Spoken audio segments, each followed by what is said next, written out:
We know life can be messy, and that's why you need a plan. Here at the Lifestyle Group, we want to meet you where you are in life and help you create the best home remodeling plan for your lifestyle. To us, plan is more than just a word. It's an acronym we live by for our clients. To always be prepared, to lead you through the process, to adapt to what you need, and to make sure there are no surprises. Each month on the Do You Plan podcast, we'll look into home remodeling projects that have inspired us, taught us, or can teach you for your future home remodel. Welcome to another episode of the Do You Plan podcast. I'm your host, Geoff, and today I have Amanda Parker with me from Collective Alternative. Full disclosure, Amanda is the owner of the marketing company that I use. And second full disclosure, this is the second time we've done this podcast because I did not like the first version and I'm making her do it again. So I apologize to our producer, Wes, and to Amanda for doing this a second time. So welcome, Amanda. How are you today? I thought you just wanted me to, get a second take because it took you 2 years of your podcast to actually invite me to be on it. So then, you felt bad. So you just wanted me to do it again. That was part of it. Yeah. So now I'm down to interviewing you once a year. Exactly. So, okay. So I know it'll feel like rehashing a touch, but I want to go back and revisit some of the things we talked about the first time. And then I want to take the conversation down a slightly different path, as you know. And to begin with, what I would like to do is, can you hit a little bit on your background that led you to starting CA? My background, I went to Indiana University. My degree was in English. What do you do with an English degree? I got a job at an agency writing radio commercials, billboard campaigns, that kind of thing. Loved it. A smaller firm, so I was able to dabble in other things. So I did some media buying, some account management, all of those kinds of things, and just really started to work my way up, if you will. Went to a couple other agencies and just really found my love in strategy and development was the thing that I loved to do the most. And while I was searching for that, I would say I also discovered a hole, if you will, in the market, which was a lot of agencies go after the bigger campaigns, the bigger clients, the Nikes, the Pacers, the Eli Lillys of the world. Chasing the big dollars. Mm-hmm. And no one was really out there helping the mom and pops, helping the small businesses. And that was just, I feel like they're the lifeblood of our economy.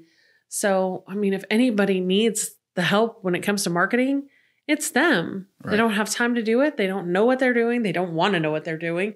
They just want to do their business and what they started out loving, and they don't want to learn marketing. And so I wanted to fill that gap and help them grow and retain some market share. So I opened CA in 2008. 2008. That's nice timing, right? It was a really great time. The economy was just booming. Yeah, no, terrible time. My husband and I joked the first year that God paid our mortgage. We have no idea how that actually happened, but we were very grateful just the same. They do say that a lot of great businesses start in downturns. So, truly. So there is something to that, I think. Probably coming in, filling a need, filling a gap in the market and finding a niche. Obviously, it's worked for you. Yeah, absolutely. This year will be our 15th year. So very exciting stuff. Now, I tell people in my world that we've been in business between 23 and 24 years. We're 23 and a half. Okay. And so we're just like a typical 23 and a half year old in that we think we know everything, but we really haven't experienced anything in the world yet. So we're always learning. Do you feel in your business like you're a typical teenager, or do you feel like you've experienced enough in the years prior to starting your business that you're at least in your 20s? I probably would say I felt like a typical teenager, but after surviving the Great Recession and then another downturn and then COVID, that now everything that's going on in the world, and I feel like I have been run over by a Mack truck, probably at least once a week. Right. So I feel like I'm pretty weathered. So how have you, I want to dig in a little bit to some of the specific elements of your business, but how have you evolved over time? Have you just reacted to the next set of changing conditions in the economy or the marketplace and then decided, okay, based on this happening, I'm going to pivot to do this? Or have you said, I have a vision for where I want to go, and so I'm going to go execute my plan, and then I'll adapt my plan based on those things? I mean, both can be a reasonable approach, but I'm curious how you've looked at that. So when I started the company, I felt like I had a very clear vision of what I wanted and where I wanted to go, what, the services we offered would look like, what the company would look like. And the only time I can honestly say the only time I ever feel like I got into trouble or just really started struggling as a company and all of that was when I got away from that vision. Was getting away from it trying to do things that weren't at your core, so to speak, or was it just uncontrolled growth? It was, I always listen to other people's opinions because I don't have all the answers. Right. And there are a lot of people who have gone before me. So, surely they would know better than I. And I think I put too much stock in some of that advice. And I started reacting to what they said and doing what they said instead of doing what was more true to me. Mm-hmm. To thine own self be true, right? And the minute I did that, it just went downhill so fast. So then, there was a huge recovery period that needed to occur and get us back on track with the vision we started with. That whole back to basics and it was important for us to go through that and solidified both the company and me and my team together behind the company and what we stand for. I strongly believe that when you run into some of those obstacles, they force your hand to get better. It's that grow or die, but not necessarily grow in terms of revenue, but just grow in terms of your approach to how you handle your business, right? Oh, yeah. Absolutely. It really is very, very true. The place that I'd like to take the conversation is a little different because I remember back to when I met you and I was actually changed your life, right? Changed forever. It initially was, I'm sure, probably me doing a favor for Brian Adams because you probably telling Brian Adams, hey, introduce me to so-and-so or so-and-so. And Brian's like, hey, you need to talk to Amanda. And I'm like, okay, I'll talk to Amanda for you. How do you know it wasn't me doing a favor for Brian Adams? That could be true. That could be true. Yeah, you're both very important in my business life. So that is probably true. The initial conversation, though, my hesitancy wasn't that I didn't have a need. We both know now today and knew then probably everybody has a need from a marketing perspective. It's being a small business owner that has so many irons in the fire in different places and understanding that I needed to find a different way to get things done that wasn't myself, which I still need to learn that lesson really even today to a great extent, but one less area because now my marketing is generally covered, even though I know, hold up the train with you. Yeah, I like to get in the way. I always say I'm the kink in the hose, but with a good heart. It's with good intentions. But at the time, I didn't want to jump in. I had a couple of prior relationships with marketing agencies, and I just perceived it as the black hole of money going down this tube that never came back, and that nobody ever got a handle on our business or our culture or our brand or our voice, as I call it, right? Mm-hmm. And so they couldn't effectively help me if I didn't know how I needed the help, right? And I think that's probably an issue with a lot of small businesses. we were doing fine. We were getting business. I've told you from day one, it's not the relationship that I have with you isn't about, let's see how many leads you can put in front of me. Because for us, every time that we interact with a potential client, that could be 6, 8, 10 hours to interact with one person. So we have to be very selective in how we spend our time, because getting all of those calls can be very counterproductive for us, right? Mm-hmm. Not that we don't want calls and not that we're not interested in talking to people about their projects, but I always use the phrase that it's very difficult for us to chase a ghost, because we could spend 10 hours going down a path with somebody for a project that may never happen. Mm-hmm. So it's really, really important. So my relationship with your company has always been one where you were helping me get better in other ways, is how I look at it. We still do play with things all the time and try new things, but it's never for me been about how many leads can you drive to how much revenue can you drive to my bottom line. Correct? You agree? Initially, I think initially it was definitely what's the ROI look like? Yes. And there was a lot of tracking and a lot of reports. And I mean, you've got that massive spreadsheet that is just insane. Still going today. Yeah. But so I think you had that at first. And I mean, you're not the first business owner to feel like that. I think all of our clients come to us that way. And I would say one thing we do really well is we understand where you are and we try and meet you there. So if you have hesitancy with marketing, which you did, of course, yeah, then we try and discover what that looks like and what's going on there and dig into that to make you feel more comfortable. And over the years, you've given me a little bit more leeway, a little bit more. Sure. And so we've just gone at your pace. And that's good enough for me. Right. And I think there's genius in that on your end when we have conversations about big companies and agencies chasing big dollar accounts. I still do small projects today for people because I call them the gateway drug to big projects, right?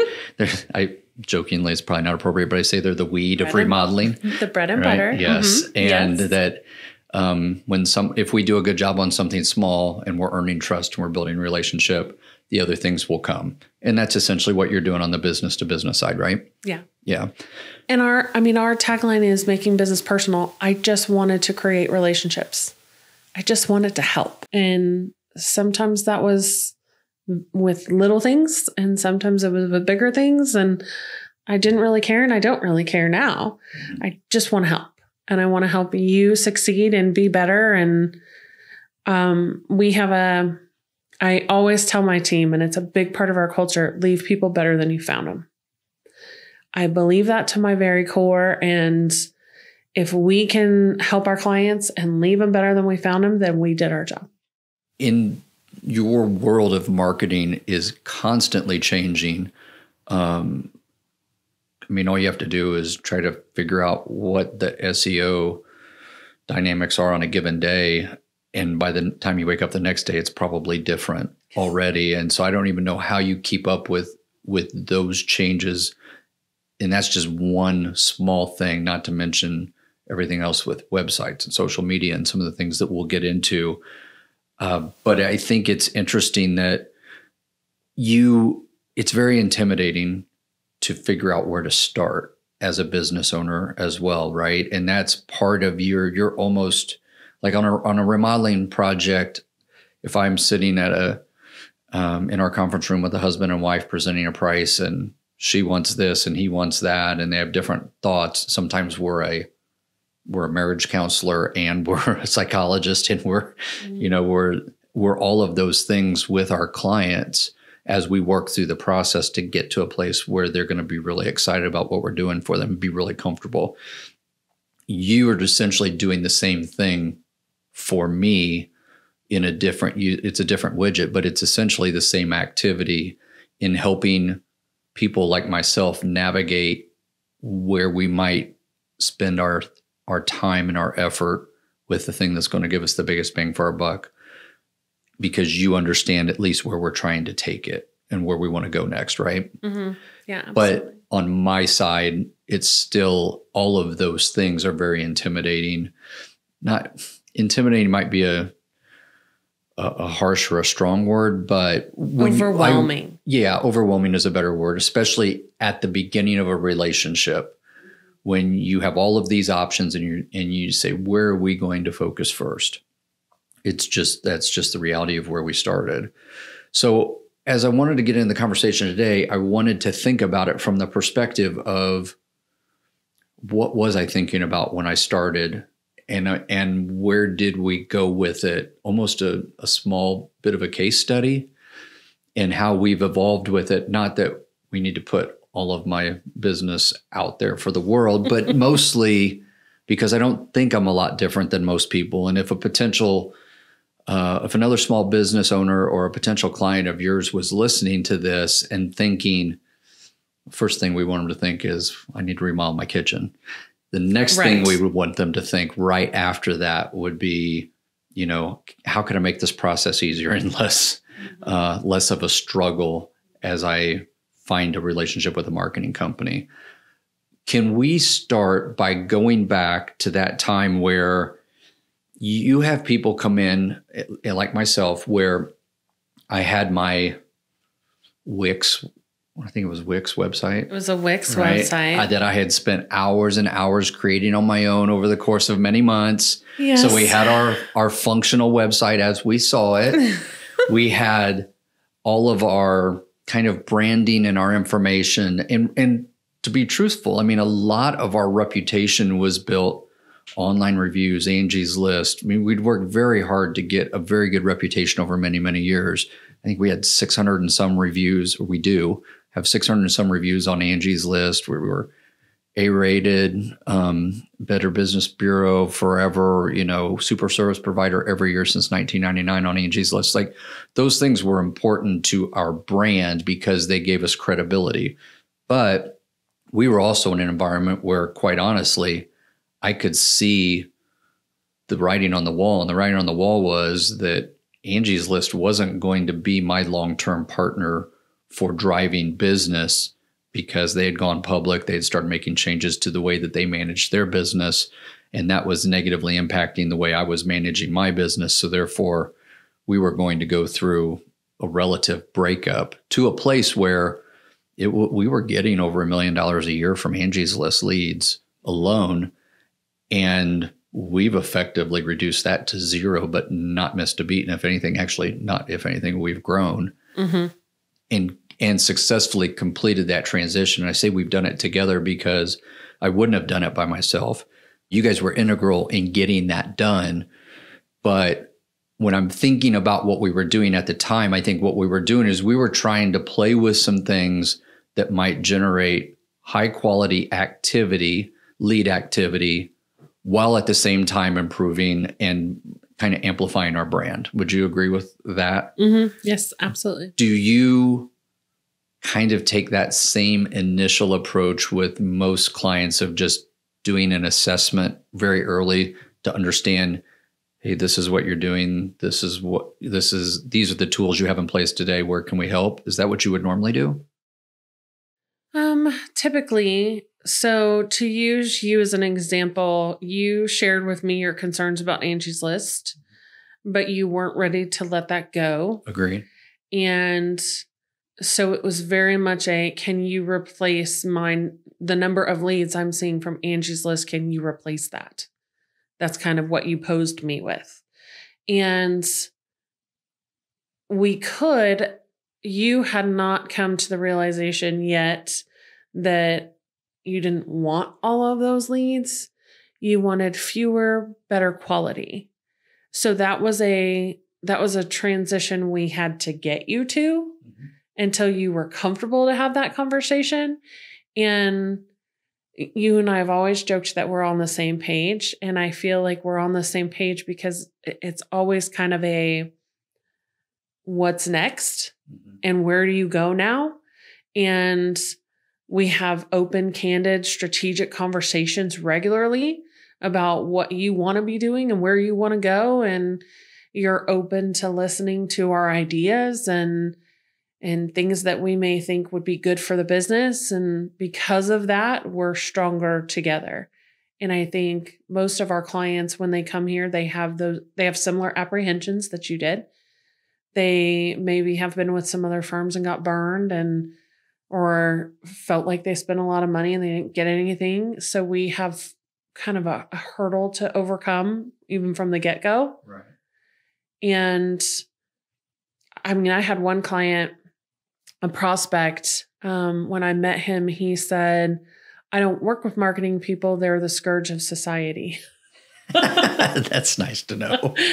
and that's a level lower than a politician. Yeah. And we took that company and built them from a $2 million company to a $7 million company in 3 years. And he got me a huge Christmas gift and he was like, I'm so sorry. I can't believe I called you that. And I understood, right? He was being honest for where he was at that time and what he understood the value to be of other people in your industry, which is actually something that we run into, right? Mm-hmm. It's not like the home improvement industry has a great reputation in society. I mean, most people you might be the scum of society, not scourge. Yeah, so we're just a little bit below you, but yeah. I mean, even this podcast came about where we both had an idea at essentially the same time as we were planning going forward to trying to do this. And that was actually very interesting of where this has gone. We do it for a year, we're just doing audio, then we add video, and we're just playing and trying things all the time to have conversations that reinforce the brand, which the brand in this particular case really being focused on just being thought leaders, right? And just trying to be out there having interesting conversations and helping people. And if we help people, that ultimately will be seen as authentic and will be seen as sincere, that the people that we're trying to be, which is exactly what we are to our clients. Mm-hmm. Like all of those things kind of go into it. And it just starts with a conversation like this, right? Which is where you're starting your relationships. Yeah. I mean, when we first started talking about it, my intention was just to give you a different platform for people to get to know you. Because once they did, they would understand how you approach things, how very different that is, how particular you are about things, especially when it comes to the work product you deliver, all of those different instances, just to allow people to get to see that and get to know that. And then they would know, yep, he's the guy I want to do my remodel project. Right. And if you can be seen as different in our world, that's a good thing, right? Yeah. Right. And same thing in your world. I mean, it's very, very similar. Your world is particularly interesting to me because it's similar to my world in another way, which is I think of us as baseball players. And by that, I mean that baseball players tend to fail more than they have success in terms of hit rates, right? You can be a 300 hitter and fail 7 out of 10 times as a Major League Baseball player and make millions and millions of dollars and be seen as incredibly successful because it's very hard to do, right? And same thing in our world. We're not selling 9 out of 10 projects of people that call us. I mean, it's hard to get to a place where somebody's calling you at the right time when they're ready with an understanding of their project and they're really, truly ready to go. Sometimes they're just calling for information. In your world, you're suggesting ideas to people and bringing tools to them where you're just trying to get looks and views and touches and trying to put people in front of your potential client as I see it. And this is where I want to dig in a second. Knowing that a hit rate, like if you had a 3% hit rate or a whatever percent hit rate, that could be outstanding, but it's still like 97% of the people are just glancing and moving on with their lives. Do you have trouble getting people to understand that you have to just be out there getting in front of people to have that success? Yes. It's exhausting. I mean, yes. And not even that. It's, why can't you just turn these ads on and I'm getting leads like tomorrow? Yeah. Okay. There's so many soft touch things that as I think about it and I put myself back and then I think about everything that I know today, and you could have the best ad that drives the most traffic. And if they have a crappy person answering the phone, they ruin that opportunity for sale. Mm-hmm. Or if your website's not doing this. Huh? I've had that client. Yeah. Or if you had a Wix website that wasn't, worth a damn for SEO or things like that, a GoDaddy version, because somebody watched the Super Bowl one night and said I'm going to build my own website the next day. Yeah. And then all of a sudden it's not effectively driving traffic. I think it would be very difficult to corral people who just don't know. And one of the things that I appreciate about you and your company, again, not trying to create a commercial, but if I went and hired a marketing person, let's say I got a really good one. Let's say I went and I stole Kristen from you. You'd be like, hell no. Would never happen, whatever. But okay. But let's say, okay, I'm still at some level, as talented as she is, I'm still at the mercy of just what she knows. But with your company, I get SEO, I get website, I get creative, I get all of those pieces that you have. And I'm not hiring a full-time person with benefits, with payroll taxes and all those things. I'm getting the things that I need. So when you talk, in my mind, when you talk about meeting somebody where they are, I think that's the value that it feels like you bring to me. Is we might be having a conversation one day about, let's try this Facebook ad and see what it does for 60 days and literally just try something, right? Which we kind of tend to do. And then immediately we're like, okay, yeah, let's go do something else. And we'll change it. And that's the beauty of it. But we're not locked into one person's knowledge or experience. Will you talk about that a little bit?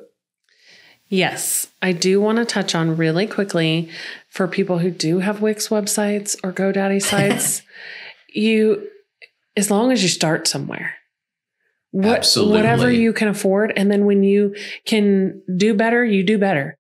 And I'm probably the best example of that, because I dug in and kept that site for a few years because I wasn't willing to pay for another website for another thing because I just wasn't ready, right? Yeah. And I mean, we did a lot off of your Wix website. Yes. So, I mean, when you can do better, you do better. But as long as you start somewhere. So speaking to the team, I would say part of my vision when I started was I know a lot or a little about a lot. I know a lot of things, but I'm probably 15, 20% deep in them. I couldn't get on and start doing your SEO for you. Not my area. So I surrounded myself with a really strong SEO person, an SEO genius, if you will. And, and he's been with me forever. Then, I didn't know graphic design. My oldest employee that has been with me for 11 years, graphic designer, and she's stayed with me forever. And, Kristen came on because I didn't know web and I needed somebody to do web. And then we brought Chet on, and Chet does websites and web development and all of that. So I surround myself not just with doers, I surround myself with other experts in different areas, so that when you come to me and you say, I want to talk SEO, you and I can talk high level, but when you really want to understand it or you really want to get into the details, I can bring RF in. I can bring Simon in. We can have those deeper conversations and you can really get accurate information rather than me just talking over your head. And I feel like a lot of people do that to business owners or their clients because maybe they aren't in it and they don't understand it. What is SEO? What's schema? They don't know what these things are. So they just talk over their head, and we try really hard not to do that. It's good to make you sound smart initially, but then you lose people, right? Yeah. I mean, truthfully. Yeah. Like I didn't completely realize until I'm listening to you talk how similar our worlds are. I always tell my daughters that everything is a different widget. Like literally all business is the same in my mind. If you are good with people and you're driven and you work hard and you care, you can be successful at whatever you do.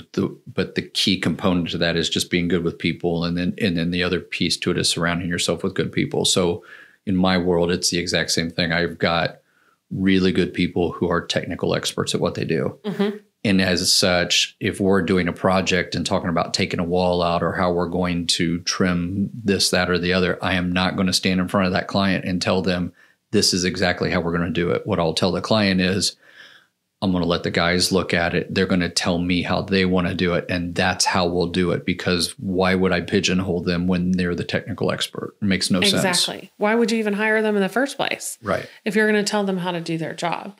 So, I mean, I can't even, and then on top of that, I can't even tell you how much I've learned from Kristen and Caitlin and my team. They teach me things every day that makes me better and I make them better.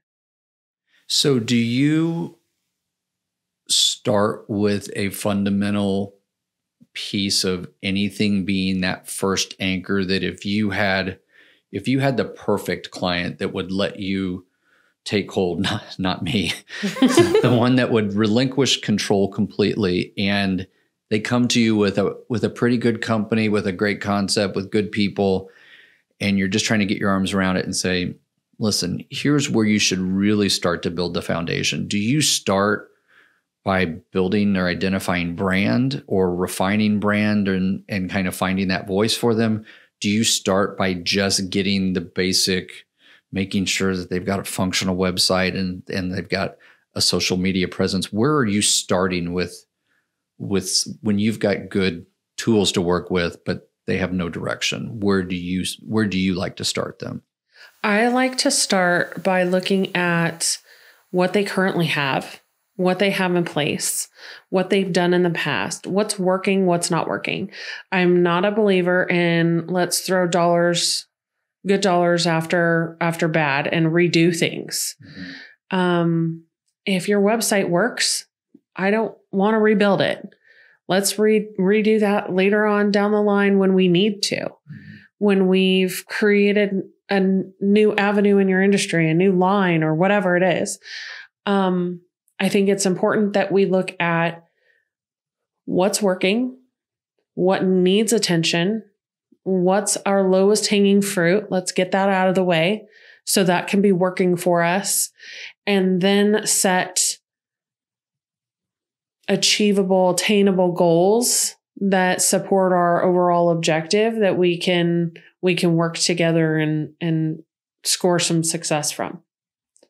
So if a client comes to me and they say, I hate my logo, I'm not getting any traffic to my website, I don't even know if my website's working, we dig into all of that and we'll make some recommendations. We'll figure out, is it the website or is it is it the SEO? Is it the message? Is it, you need some media because nobody knows who you are, whatever that is. Then we'll start to discover and unravel from there. My husband always says it's like the people who get their Christmas lights out and they're this big wad of lights. Yeah. And he hates those, right? Yeah. Hates it. Frustrates him to no end. And I just sit there and I just love it. It's so relaxing to me. It's just unraveling a little puzzle. Mm-hmm. And that's what marketing is. That's what we do. So let's hit I'll call them the anchors or the key elements that I think most people would think of in their marketing, that I think of in my marketing, and just get a couple of, hey, if you're going to do this, here's some things you need to think about. Okay. So, when you're building a website, when you guys are building a website for somebody, what are a couple of things that you're clearly trying to accomplish with that website that people need to keep in mind? First and foremost, who is coming to your site? Who is your customer? Who do you want to come to your site? Who's visiting that? And in 3 seconds or less, can they identify what you do? Okay. So if they land on your site in 3 seconds or less, can they say this person builds this widget? or this person does remodeling. Okay. If they can't, your site's not functional. Okay. I would also say, especially with Google's algorithm and everything else, always look at your website in two veins. So look at it on your desktop and look at it on your phone. Make sure your site is always mobile responsive or you're not even going to be ranked. And mobile responsive just means that anytime you've looked at a site on a phone, it kind of shrinks down or adapts in size. That's mobile responsive. So making sure that it changes the way that it looks on a phone versus the website so that it's easy for somebody to navigate if they're on their phone. And if it's not making that change, then you're just losing all that mobile traffic, which most people live on their phones these days. Correct. You're losing mobile traffic. Google's not going to rank you on search. Because it just doesn't like the fact that it's not adjusted for mobile function. Okay. Yep.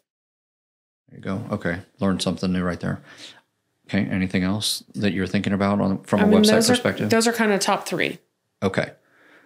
The next topic, I guess I'm not going to have you go get the SEO expert and bring him in. So let's stay at 20,000 feet for a minute.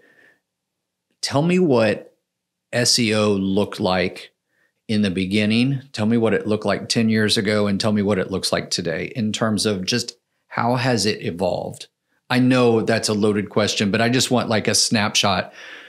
In the beginning, it was as basic as this, and then it started to evolve. And, 10 years ago, they were probably looking at this. And now today, my memory takes me back to 10 years ago, and it was all like keywords and meta tags, and that was probably it. So when I built my crap ass site, I think it's funny. I think that was 10 years ago. What was it? It changes so fast. Keywords and meta tags and all of that.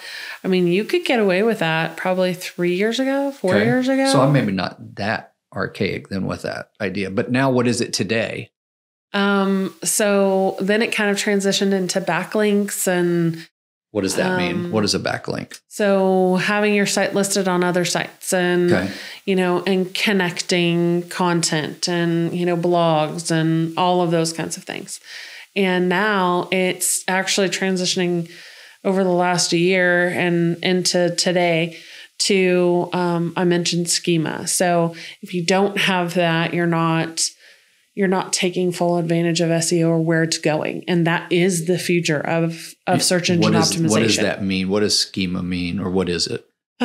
So putting schema on your site, and I don't even know that I can speak that well to this, but from my understanding, especially when it comes to businesses that, service an area, or they go to multiple locations, or they do remodel jobs in multiple different locations.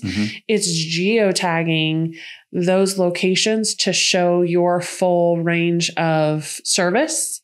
Okay. So instead of having one listing for the lifestyle group, you would have 100. So that map that I always tell you I love that you used to do all the time and you used to update with all of your jobs, all of those pins would show up now on Google's search map. Really? If it was through schema and geotagged appropriately and all of that. So then that would immediately show if I was in 46236 and I searched for you, or I searched, remodelers near me, you would come up because you do all kinds of jobs there. Where now you wouldn't necessarily come up because there are other remodelers closer that would show up in those top 3 listings. And you're down on the south side, so maybe you wouldn't show up as well. So it's really starting to use more of that the local search. Everybody started doing near me and the zip codes and all of that. And so it's utilizing that local search. It's utilizing the area, the coverage area, geotags. It's craziness right now. And are you getting credit from an SEO perspective? I guess you probably should explain what SEO is for somebody who's listening to this going, you idiots, I don't even know what you're talking about. Search engine optimization. Am I correct? Correct. Okay. Which is essentially how Google determines who's going to show up when I type in my long sentence to say I'm looking for someone that does something, that sells something. Yes. That's where I'm going to go do my search. I'm looking for tree removal in Carmel. Yeah. Yes. And the reason you and I both keep mentioning Google as opposed to Bing and the others, Google owns 97% of web traffic and search. So it's important to make sure that you're adhering to Google's algorithms. And when they create a kind of format or parameters for rankings, we pay attention to that because that's how our clients are going to show up.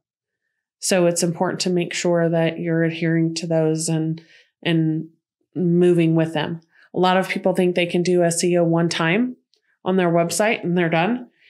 You can't do that. Is constantly having fresh content a helpful thing for SEO or not necessarily dependent on the algorithm? So the current algorithm still rewards fresh content, and it is imperative that you are constantly updating your site. And if you were to give an assessment of how you've seen the trend evolve over time, just primarily with Google, because they're the main player, are they trying, with what you just said a moment ago, are they just trying to get to more local flavor and content? Is that why they keep evolving the algorithm? Or in their eyes, if they're improving the algorithm, what is improving it mean? Meaning putting the most relevant businesses in front of you for what you're asking for? Yes. Is that it? Yes. So anytime they make updates or try to improve that algorithm, they're trying to improve the user experience. Okay. So that means if I do a search where I am at, that's why you have your geolocate on all the time, or they say, is this where you are? And you click, yes, I'm here. Mm-hmm. Then it gives you places that are close to you. So it's constantly trying to give you what's most relevant, what's closest, what's, the most ideal solution for what you're looking for. Okay. And that's their goal, along with making a ton of money off of. Of course. Yeah. And so how does that tie with the massive proliferation of social media platforms and everything? I know that we could have a 3-hour conversation alone about whether Facebook or Instagram or Snapchat or TikTok or what's the right platform. Or whether your guy's gonna buy Twitter. Or whether Elon's gonna hopefully buy Twitter. See, now we're just going to get this podcast pulled from any links because I just said that. I've never been suspended from anything before. I guess that'll be a first. Might be taken down off of the platform.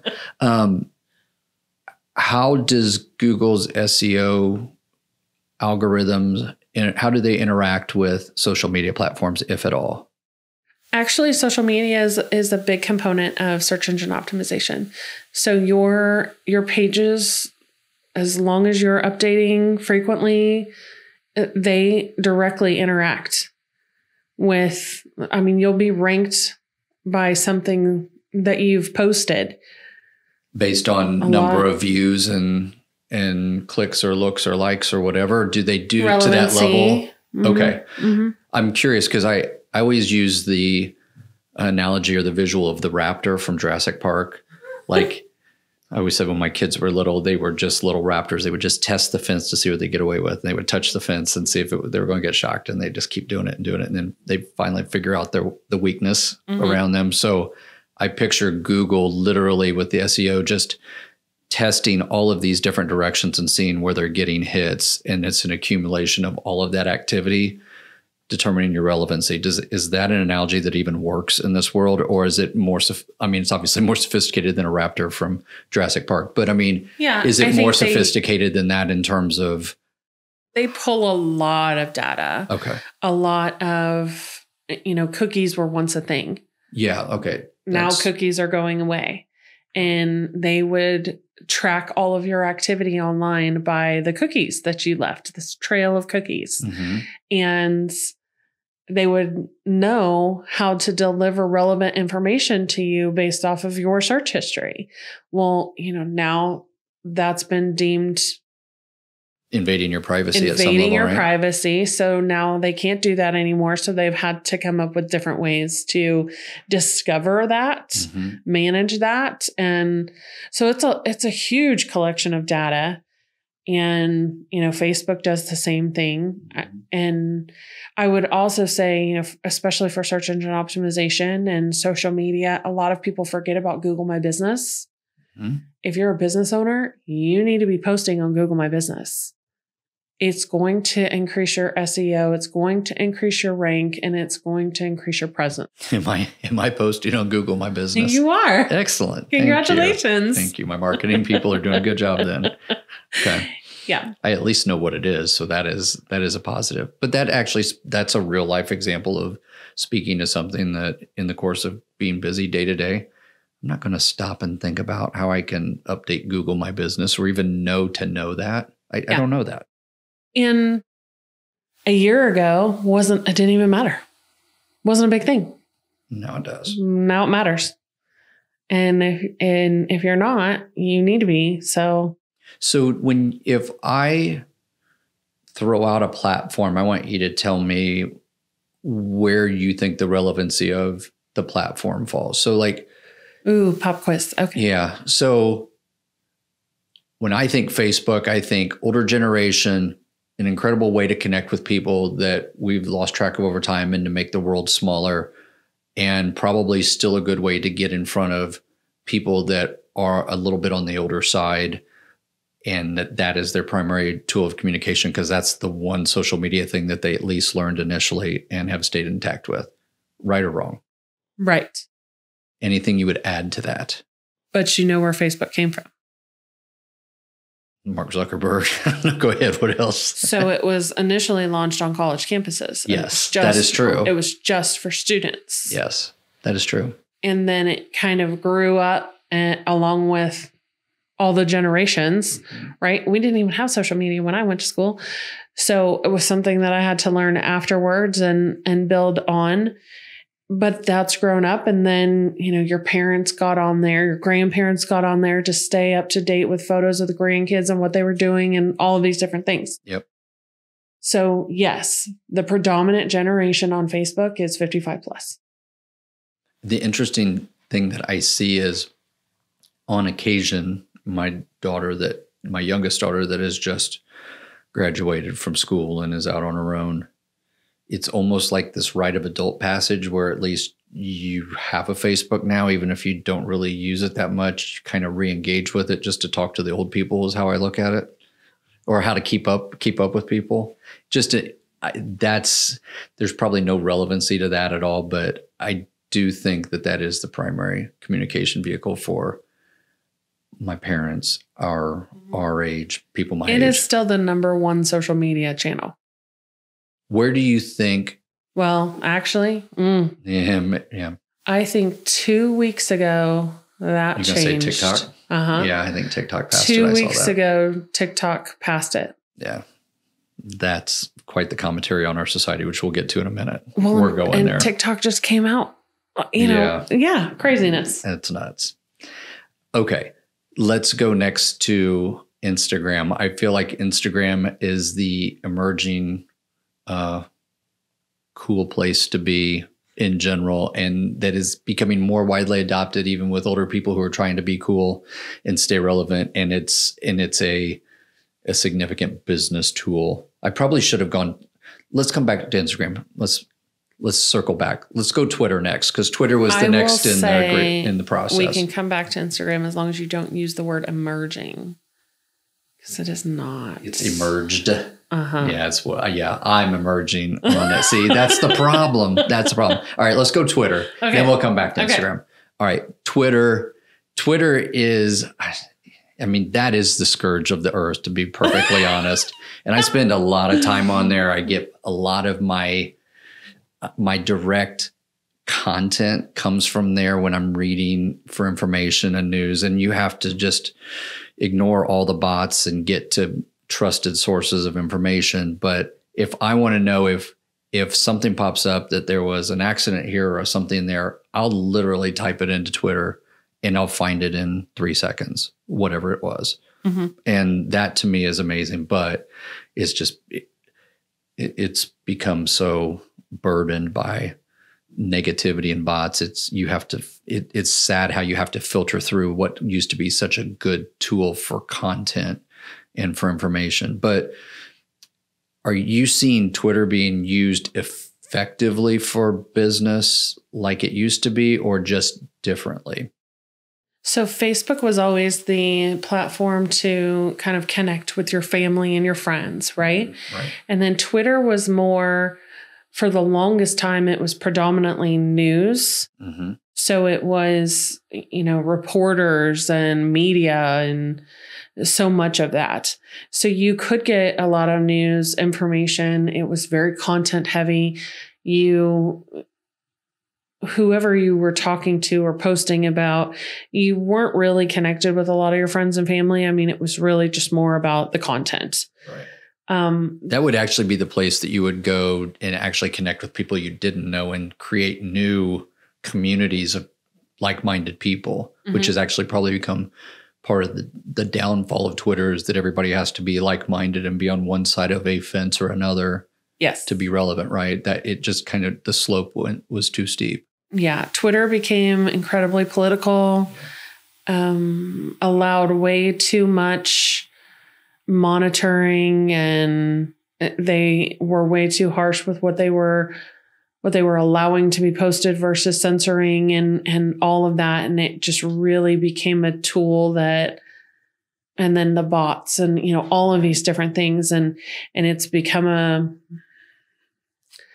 they're losing, I can't even remember how many users per day, but it's dying a slow death. Yeah. But yet it's an incredibly powerful tool still to this day. If used for good and not evil, it's really, really powerful for people to get a message out to a broader audience in short form. Yes. I would say the one takeaway that Twitter owns is hashtags. Hashtags were born on Twitter. They, and they have transcended to other platforms now, but it gave us a whole new way to find information, to connect with people, to share content. Crazy. So, that's one really good thing that came out of Twitter. Do you have your clients have a presence on Twitter just as another touch point? Most of my clients have come off of Twitter. Okay. I'm just curious to see how you viewed it from a business perspective. Yeah. At this point in time, it's too volatile. So our clients have come off. Okay. Now let's go to Instagram. What I call an emergent technology that emerged years ago, as I actually well know. I'm just now catching up to the wave that's already passed me by. But that to me is the most popular platform out there. TikTok is its own. We'll talk about TikTok in a minute, but in terms of a useful platform for businesses like mine or for day-to-day mom and pop businesses, mm-hmm. I would foresee that being one of the better tools. Instagram is huge because Facebook's where your baby boomers are at. Mm-hmm. You have some Gen X there, millennials, but they're in and out, right? They don't live and die by that platform because they come in and out to communicate with their grandparents or what have you. Right. Instagram, that's where Gen X is. That's where your older millennials are. So those with buying power, significant buying power right now, that's where they're at. And this society has grown more and more visual. I think I just read 78% of our society is visual, and that platform is very visual based. So that's where people are. It's succeeding. still growing all the time. There's been some disruption in that platform because of TikTok. But Instagram is still a very viable platform, especially for business. And for business owners that are trying to take advantage of that, if there are one or two things they should keep in mind with their Instagram presence, what would it be? Hashtags. Just hashtags.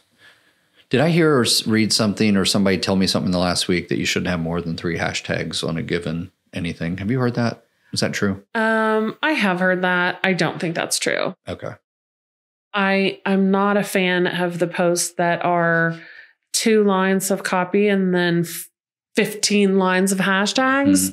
I'm not a fan of that because it dilutes your content. But if you have 5 or 6 hashtags, okay, I think that's great because then your content is being pushed out to those different groups who either follow that hashtag or search for that hashtag. So then other people are seeing you as well. I have one Instagram channel that is specifically designed to push content out to anyone that doesn't know me. Really? It's all about my life and dogs and everything else and nothing to do with marketing. And I use hashtags and I have a ton of followers, but not family and friends. I mean, I think they do follow just because it came up in there, you might know this person. But I have all kinds of followers that I engage with and talk to, and because we have common interests. Very cool. No, that's good. That's, again, I think all of these platforms have served to take a very big world and shrink it down to where you can have a sense of community, even if you're not living or standing right next to the person that you're interacting with, right? Absolutely. Doesn't matter. Yep. It's true. I can get on my IU basketball message board and interact with people from time to time. And I'm not one that would typically post a lot, but if I wanted to, but I see the same people all the time having interaction. And I'm sure that a lot of those people will get together and interact in that set. I mean, you just form relationships that way. Good, Yep. bad, or indifferent, right? Yep. Okay, now TikTok. Nope. You missed one. Which one I miss? You missed a big one. Pinterest? No. What? Snapchat. Oh, Snapchat. Yeah. Stock's going down. Go ahead. Well, Let's talk about Snapchat. To hear that, to this day, my daughters still post Snapchats, and I'm on Snapchat and follow them just to see what nonsense is going on because I know it'll disappear in 24 hours. 90% of millennials and Gen Z are on Snapchat. Okay. 90%. Okay. So you want to talk about that younger generation that's coming up that doesn't know you, isn't aware of you. They're living on Snapchat. So are you saying that I should have a business presence for the lifestyle group on Snapchat, or I should just be out there monitoring my daughter's nonsense? Not yet. Okay. You should not be on Snapchat yet, but they're coming up and they're coming up fast. Yeah, because they will be the ones that will be fueling the economy at some point. Yes. Okay. So the same way Gen Xers and the older millennials now will dabble in Facebook to stay in touch with, parents and grandparents. That's what your younger millennials and your Gen Zers are doing on Instagram. Okay. They're on there, but just to, let you know what's going on or see what's going on. But they're living on Snapchat. That is true. That's just about every day. Mm-hmm. Yeah, it is true. Yeah. Okay. Now. Yep. I mean, Pinterest. We skip Pinterest. Pinterest.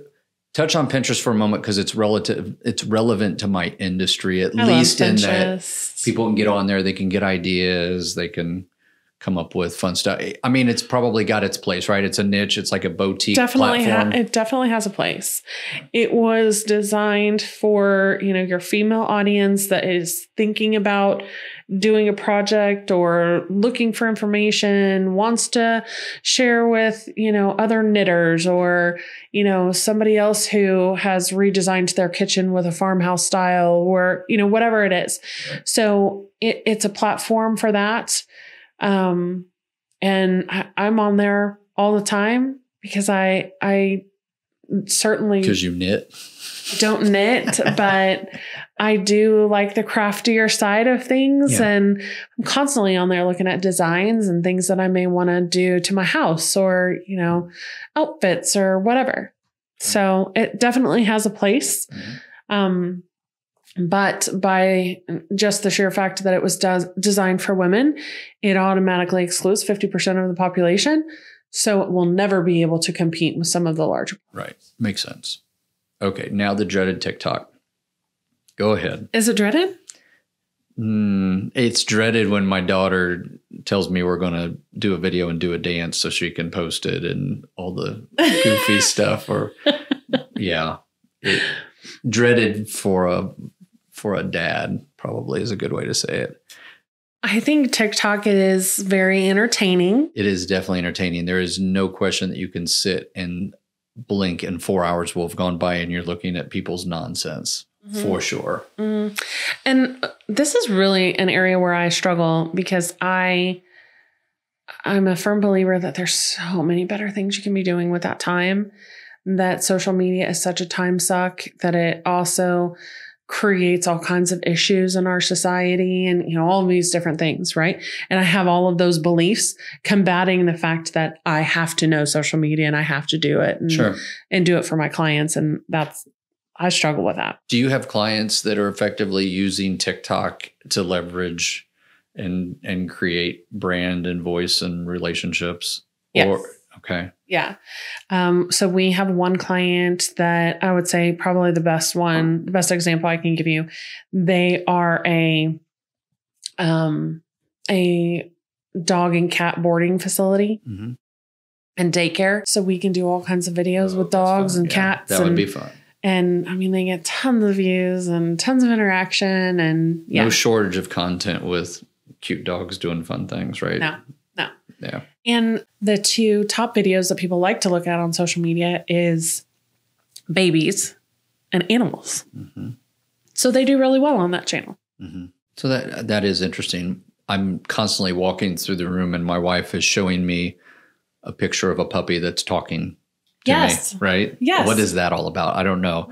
I'll have to find out. But if you follow my other Instagram, you'll see some of that. Okay. I will look and check that out. Oh, my Lord. What social media mistakes are you seeing people make if from a business perspective? Like just mistakes that don't do this. Think twice before you do A, B, or C. What might that be? Oh, just a couple of things that come to mind. That is a loaded question. Yeah. Don't do politics. It's a good idea. Just don't. You alienate so much of your customer base. It's not going to do you any good. And the likelihood of it backfiring on you is huge. Right. So don't do politics. Aside from that, I would say, stay away from things that might be offensive, profanity, any of those kinds of things. Just make sure you're addressing your audience. I follow a group called the Inappropriate Gift Company. And I mean, there's profanity on every post, but it's funny. And it's funny to me. That edge is part of their brand, right? That's part of their brand. Yeah. And so I will follow them, but somebody else isn't going to follow them.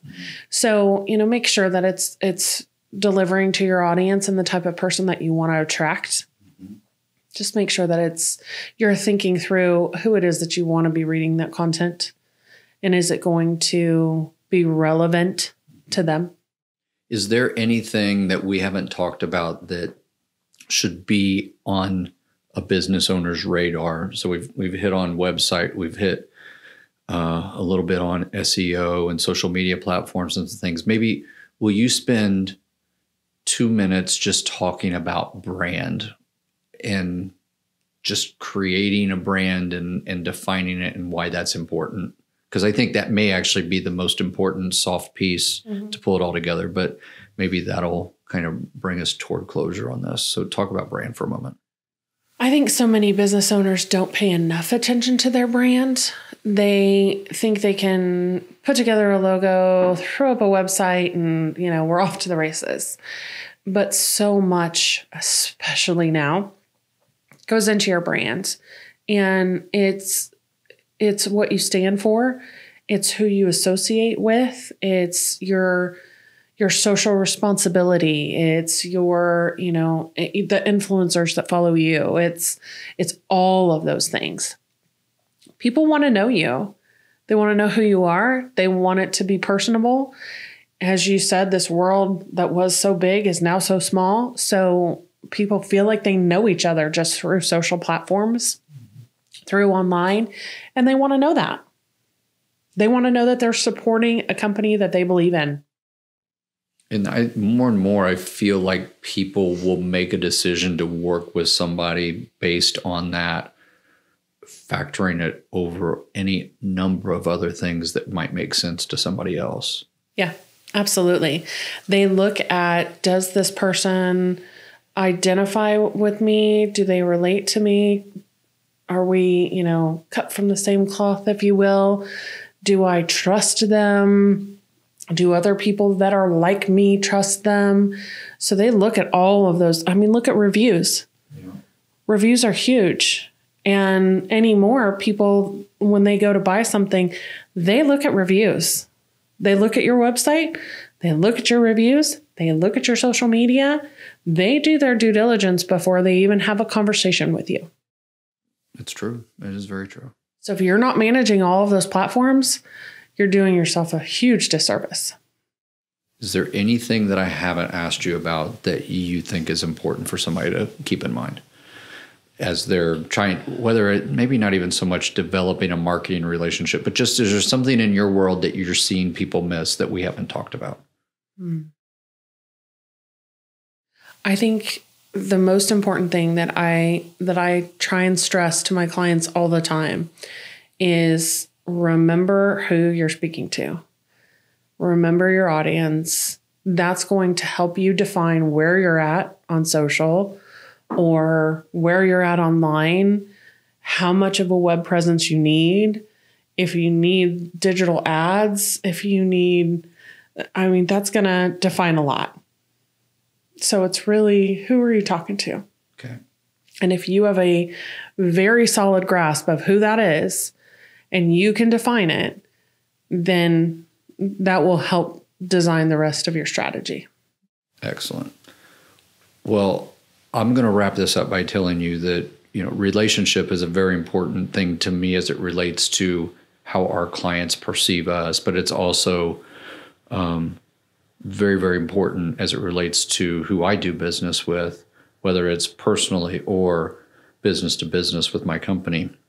I have a tremendous amount of respect for what you've done with your company and how you carry yourselves and the way that you're willing to jump in and kind of do whatever needs to be done. I mean, I know we didn't talk about interviewing potential applicants in this because you're not going to put yourself out there as a first line resource for interviewing, but you've done that for me. Like that's just a one-off of something that you were able to help me with that was very effective. And so I appreciate that. And I appreciate the relationship very much. How can people find you if they have an interest in doing something with their business or just taking that first step, knowing that you'll meet them where they are? So meeting people where they are, we call it the CA way.